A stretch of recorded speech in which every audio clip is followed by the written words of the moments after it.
Okay, so I've gotten a lot of, I don't know, like, how do I say it, messages from people uh, talking about uh, how they're stuck in their ELO bracket at this new season or something, or they just don't know how to get better at the game, or stuff like that. So, well, first off, I want to say, if you got put somewhere you don't think you belong after placements, play a bunch, and if you don't belong there, you'll either fall out because you can't consistently play at a level high enough to maintain that ELO bracket that you got put in, or you'll go up. I played a bunch of games. I got straight out of gold, straight into diamond, because at the end of the day, it's cocky as fuck. But yeah, I did not belong in gold. Another example is Enrico. He got put in silver 1, going 0-10 to dream, just like me. He's in like gold 1 or something now. He's played, I don't think he's played that many games. I don't think anyone's played as many as me yet, because I spammed a bunch of games. But yeah, if you don't belong there, then you won't stay there. It's simple as that. You play a lot of games. If you don't belong there, you won't stay there very long. Yes, you can get AFKs, and you will lose most of those AFK games. That is accounted for. Well, at the end of the day, it doesn't always even out, but people don't remember how many times they get AFK wins. And I'm guilty of that. A lot of people are guilty of that. It's just how the mind works. You want to remember that time that you lost in 9 minutes, but you don't want to remember that time that you won in like 16 because they had an AFK or they gave up or whatever. That's just how it works. You want to remember the bad times more than you want to remember the good. But if at least for me, when I think back, a lot of those games they even out. So another thing I want to address is when people do, I don't know, like 5-1, 6-1, or they like win their lane. Guess fucking what? If you win your lane, it doesn't necessarily mean you deserve to win the game. Use fucking Flash, you don't. If you did, every person in Diamond 1 would probably be Challenger, and we'd probably need 5,000 Challenger spots. Because winning your lane, it doesn't mean you're supposed to win the game. If you win your lane by like a kill and you get the tower and you're up like 20 CS, guess what? It doesn't fucking matter. If the rest of your team lost, you're going to lose the game, most likely, unless you're like a stupid tank like Mundo or something. But I'm not going to talk about that now because I'd go on a tangent for 20 minutes.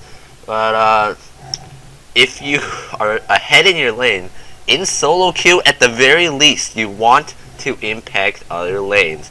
Just winning your lane isn't the same as winning the game. You need to carry the game. You need to impact the game heavily. When I played games in gold, I would make sure I got an advantage in my lane, maybe just get the tower, then I'd roam. People hate it when they get killed by someone that's not in their lane, especially if it's not a jungler. People get angry when they get camped by the jungler. Think of how angry they'd be when there's a Darius or there's anyone coming down from top lane and killing them, getting their tower, getting dragon, getting their summer spells, anything like that. When you roam, it takes pressure off everyone else in the game on your team. Because then, if you gank the mid laner, your mid laner is like, oh sweet, this guy got summoner spells, got kill, got tower, whatever. And then the jungler is like, oh wow, this guy's helping me out. Maybe I can put more resources into going for dragon, put more resources into counter jungling, put more resources into ganking bottom. And then when mid's doing well, bottom's like, oh shit, mid's doing well, maybe we'll get help too. Or like if you get a kill mid, maybe you get dragon, and then bottom's like, oh, we have gold from this too. And all you lose is the top laner that you put down is getting farm. And guess what? If you're getting objectives, you're getting kills, you're getting pressure on the rest of your team, that's fine for just one guy getting farm. The other team is angry, and yours is feeling better. That's another thing about solo queue. Morale is very, very important. If you go into champ select saying, I can assure you, if I went into champ select every single game and said, I just went 0-10 in my placement, fuck this game, I'm playing whatever, I guarantee you, I probably would have been in gold a lot longer. Not that much longer, because at the end of the day, if you like don't belong there, like if you seriously don't belong there, you're gonna get out pretty fast. But like mentality is very, very important. If there's a very positive guy on your team, and your whole team is just like, it's okay, dude. Like I'll gank this. If your team's communicating and they're all like not pricks, then you're seriously, your chances to win go straight up. No one wants to fucking play with the guy who says, wow, I'm getting ganked again, wow, I'm getting ganked again, this fucker's camping the shit out of me, blah, blah, blah, blah, blah, blah, blah, blah, in text chat, all game. Guess fucking what? Even if you don't think it's affecting you, it is affecting you. It's not like subconscious, because you're reading it, and you're processing that information, but it's like in the back of your mind, like, if your mid lane keeps fucking bitching, and then you suddenly like get ganked and you die bottom, you're gonna feel worse than if your mid lane was winning, because just that your whole like mentality is just dropped down. It's getting shot by that guy who's a negative fucking Nancy. When you play solo queue and you die, you almost never want to say it in all chat, or I mean never in all chat for sure. Almost never in team chat either. Just say, say summoner's down or the jungle's mid or whatever. Don't fucking say anything that might get a rise out of your teammates. Like if you say, wow, this fucking jungler is camping the shit out of mid, and then what if your AD gets mad and he's like, well, no shit, you don't ward, and then there's a fucking confrontation, and then everyone's focused on waving their dicks around and typing in all chat as opposed to playing the game. I haven't been doing it recently, but turning off all chat is a fucking godsend. You don't, even if you don't, once again, even if you don't think about it, you're reading that all chat. What if some guy could be like, talking about dicks or something, and then you'll see like a funny comment and you'll want to respond. That's taking attention off the game. That's taking your brain power away from focusing on the game and doing your best to win. It's not super, but it's not a super big distraction, but you know it's there. In solo queue, all you want, at least, is a 51% win rate, because guess what? It means you're climbing. You might not be climbing very fast, but a 51% win rate at the end of the day is pretty good. I think at the end of last season I had like 53 or 54, and I was Diamond 1. Yeah, that's all you need. You need to be above 50, and you should be climbing, unless your MMR is really, really bad for some reason. But that's a very, very rare case. So, I don't know how long I've been ranting, but that's basically all I wanted to say. You can't expect to climb if you don't play. And that's the reality of the situation. You can be really, really good. Here, example, eHomda, E-H-O-M-D-A. I don't know how many of you know who he is. He was a mid laner on Team Salad Bar. Later he became Aware Gaming. Very, very good mid laner. Challenger teams multiple times. Got diamond in like 20 games in Season 3. Like 40 games in Season 2. The guy plays only normals, basically. The guy had the highest normal ELO MMR in the game. Had like 2-hour normal game queue times. Guy's really, really good player. He could be easily challenger, but guess what? He doesn't play ranked. He doesn't like playing ranked, so he just gets his diamond warder, and he doesn't play anymore. If you don't play, you can't expect to climb. You could be fucking faker, but you don't play ranked, so you're in gold. I'm pretty sure none of you are faker, but still. If you don't play the game, if you don't play ranked, you can't expect to climb. That's all there is to it. Yeah. Ranked isn't, you're not gonna win every single game in ranked like you see those pros doing bronze to challenger. You're not a challenger player. No one in the school is a challenger player. But at the very least, if you win, like, people don't like, almost everyone in this group doesn't like playing, almost everyone plays League, doesn't like playing ranked and like going 2-1, 2-1, 2-1, 2-1, 2-1, because that rate of climb isn't very fast. And after placements, people hate grinding. But something I hope you all know is you get better in ranked way faster than you get better in any other game mode. You can play Dominion for mechanics. I've done that before. It's actually legitimate. If you play Dominion, and you practice champions, your mechanics are going to improve. If you play normal games, you can improve, of course. I'm pretty sure everyone who's played this game on their level 1 to 30 climb has improved from playing in normals. But the thing is, at the end of the day, normals aren't taken as serious as ranked. At the end of the day, you could shit all over a guy in normals, and he'll say, well, it was a normal game. And I'm guilty of doing this too. But, that's just how it is. Ranked is a more competitive environment. More competitive environment means that you have more serious games. Yeah, that results in more trolls, because people like getting a rise out of people by trolling in games that actually matter. Usually when people troll in normals, people tend to laugh it off, not always, but yeah, they have a better chance to. And you also get more ragers in ranked, because people don't want to lose. When people see dumb shit happen, they don't want to lose. If you play solo queue, focus on your own gameplay. You can play really well sometimes and you'll lose. You'll 100% deserve to win, and you'll lose. Anyone who's played enough ranked knows that feeling. Don't let it discourage you. If you consistently keep that play up, every single game, you'll be out of your division less than 10 games. You don't get trolled that much. The trolls that you get just stick in your mind. And back to the topic, you get better in ranked. I was fucking awful at this game when I first hit level 30. I jumped right into ranked. Ironically, I did the best in placements out of any season I've ever played this game in Season 2 when I was terrible. Didn't even have like full rune pages. I only knew how to play like 2 champions. I went 4-6. I got placed in like 1250 or something. I spam rank. I didn't drop below 1100. But yeah, I sat around there for a while, and then I just steadily climbed. I went up to 1200, 1300, 1400, 1500. I was really happy, but I just wanted to keep going. 1500, 1620. I mean, 1520. That's gold last in Season 2. 1600, 1700, 1800, and I kept that 1850 for that season. 1859, if I recall correctly. So yeah, I didn't get that better. I played a lot of rankings that season, probably like 1,000, 500 wins, 500 losses, something like that. But I did it. I passed all my friends who'd been playing this game. And why? Just because I was playing ranked.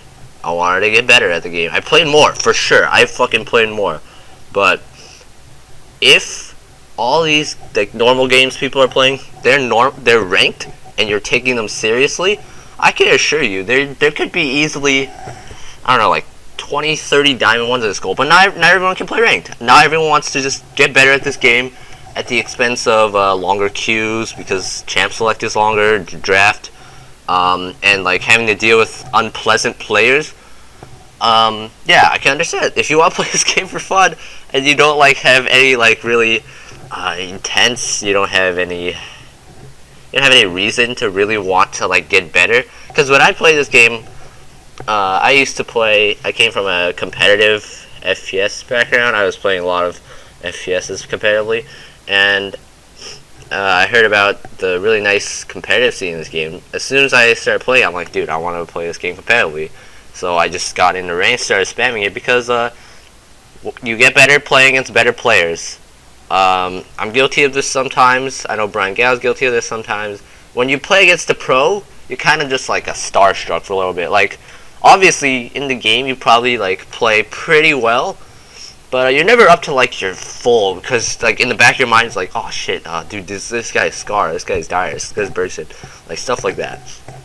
But yeah, at the end of the day, you get better playing against the best players. That's why people scout from Challenger and not from Bronze. When you play against the best players, you just want to play better. You want to beat them, of course. Yeah, like, it's cool that you ran into like the Dyers, the Bjergs, and the TSM people, and today you all say, you want to beat them. You want to say, shit, I fucked up Dyers in solo queue. Like, you want You want that, and that's what I wanted. I wanted to be at the top, so I just wanted to get better at this game. Not everyone wants to do that. I understand that. Play this game for fun. This game's a very fun game. I will bash on it until the end of eternity, but at the end of this game, I wouldn't be playing this game at all if it didn't bring me an enjoyment, and it does. So I went on a tangent there. But yeah, I think. Oh yeah. One more thing. Yeah, don't get discouraged by losses that weren't really in your control. Yes, every game, you just want to focus on what you did wrong. You could go 20-0. You'll have 4 AFKs on your team, and you'll be like, "Fuck, I couldn't have done anything else that game." You couldn't. But just when you're in those like games where like let's say you go like 7-3 as top lane or something like that. Almost always, 99.9% of games, you could have done something else. You could have not died to that gank. You could have warded. You could have roamed when you pushed this lane. You could have tanked for your 80. You could peel for your 80 that fight a little better. You could have hit this skill shot for this kill that would have set up. Blah blah blah blah blah. There's so many things you can do. Most of it isn't mechanical. Don't ever say, "Well, I just missed a bunch of skill shots this game. That's the only mistake I made this game." No. There's so many things there's so many things you can improve on. When you watch a replay, God knows, the first time I watched some of my replays, I fucking cringed. I'm like, wait. Like, there were games I thought I played well in, like 10-2, 10-1. This is when I was like 1400 ELO Season 2. I'm like, damn, holy shit, I'm playing awful. When you watch replays, unfortunately you can't really do that right now because LoL replays busted as fuck. Because Riot didn't give a shit about the guy, so he stopped updating it. When you watch your replays, there's actually a lot of cringe-worthy things you'll do if you're not like Diamond 1. Like, even in Diamond 1, sometimes like when I watch some replays when they still worked for me, I'd be like, holy shit, I was doing this. Just do your best to focus on what you did wrong after the game. It could be while you're in queue for another game or whatever, but reflecting on losses is actually just as important, or wins where you didn't play well, is just as important as spamming games. Those two combined make you the best player in the shortest amount of time. Yes, it's kind of boring watching your replays. At the end of the day, you want to watch streamers, but the amount you can get better for streamers is quite limited. Sometimes I'll watch streams too. Like Night Blue, I wanted to check this guy out. I looked at what he did. I learned a few things. But yeah, at the end of the day, streams make money, and that's really all they're after. It's for entertainment. Like, if they like talk about like Scar, yeah, it'll be helpful. But a lot of that stuff is catered towards the new players to keep them watching. Yes, Diamond 1s and Challengers watch streams, but at the end of the day, what they take in is very, very... It's not hands-on, so you don't remember as well, and it's very... As you get better, you take in less and less. So, yeah. This season, a lot of people... when I climb to Diamond, people are just like, oh, it's because you play a lot. When I say play a bunch of... I tell them this. I say play a bunch of games. If you don't deserve to be there, you'll go up. I'm not saying you don't deserve to be there by that. One way or another. I'm not saying that. You might deserve to. I don't know. Nobody knows until you play yourself more games. People told me, oh, it's because you're Diamond 1. You can have that mentality. You were Diamond 1 last season. Guess fucking what? I had this mentality all the time. Sometimes I'll be on tilt as fuck, and I will forget all this shit in my anger because I just got like 20 AFKs in a row or something. Then, like, yeah, that's my fault. But at the end of the day, that's how it works. If you play and you lose a bunch, it means you don't belong there. If you play and you win a bunch, or if you lose a bunch just because of AFKs, if you're playing really, really, really, really, really well, then you don't belong there. You'll get out of there. Believe it or fucking not, I did not get boosted to Diamond 1. I did not get Diamond 1 spontaneously. I didn't get Diamond 1 because I'm a prodigy at this game. I'm not Faker. I'm not even close to fate here. I can admit that freely. I'm not close to a lot of challenger players in NA right now. But guess fucking what? My Diamond 1 spot was not handed to me. I earned that. When you play ranked, it's almost never a quick climb. You have to earn your rank by playing a lot of games. And that's just the end of it. So I don't even know how long I ranted, but I'm done now. Thank you.